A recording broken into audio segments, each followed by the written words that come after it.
Conservative former Congressman Joe Walsh recently announced he would challenge Donald Trump for the Republican Party's 2020 presidential nomination.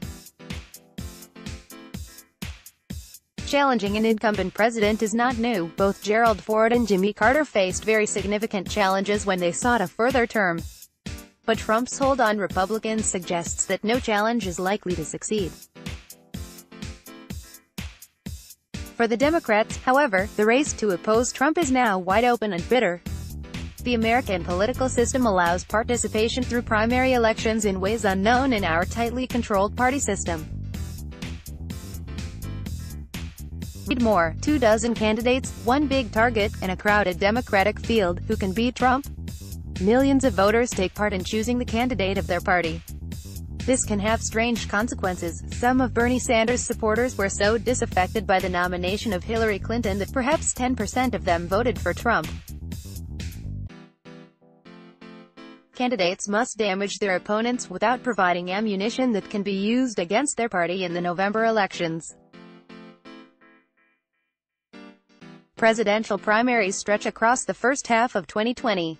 These include several key contests determined by caucuses, which involve actual attendance for several hours to register one's choice. Because Iowa traditionally leads off, huge attention is paid to the results there. Iowa is a state with a population of just over 3 million, and is far wider than the United States. Its caucuses are followed by 3 other small states, New Hampshire, Nevada and South Carolina, which between them start to look like the country as a whole. Every Democratic candidate is spending time and resources in the early states, with teams of volunteers crisscrossing the small towns of Iowa and New Hampshire and wooing minority communities in Nevada, Hispanic, and South Carolina, African American. By the end of February, expect the field to have shrunk from the current dozen or so serious contenders to about half that number. On March 3 comes a slew of votes across 16 states, including California and Texas. The results that day will either produce a clear frontrunner or a dogged three-way fight lasting 3 more months. One of the oddities of the Democratic race so far is that the 2 leading candidates and the incumbent president are all white men in their 70s, well past the accepted American retirement age. The 2 best-known Democratic contenders are Senator Bernie Sanders and former Vice President Joe Biden, who cover the ideological spectrum of the Democratic Party, Sanders on the left and Biden on the right. Both entered the race with considerable money and name recognition, and both have started slipping in the polls as younger candidates have gained attention. Some current polls now place Senator Elizabeth Warren of Massachusetts as equaling their support. Warren shares some of Sanders' radical positions on healthcare and taxation, but she is careful to not define herself as a socialist, and she has the same grasp of policy as did Hillary Clinton.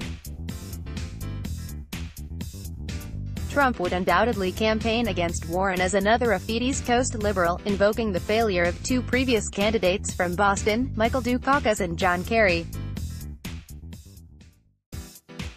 Democrat voters looking for someone younger and different may swing behind Senator Kamala Harris from California, a former attorney general who is positioning herself as someone who transcends both racial and gender prejudices.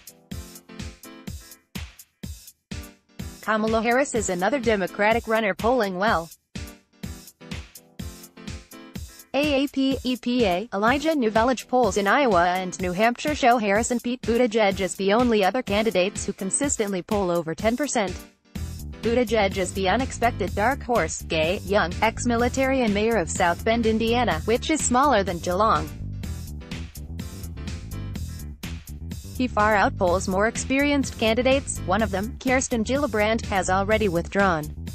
Read more. U.S. Democratic presidential primaries, Biden leading, followed by Sanders, Warren, Harris, and will Trump be beaten? The candidates are united in their dislike of Donald Trump, but this is a battle of egos and ideologies. Do the Democrats seek to win over Trump supporters in key states by appealing to a mythical center?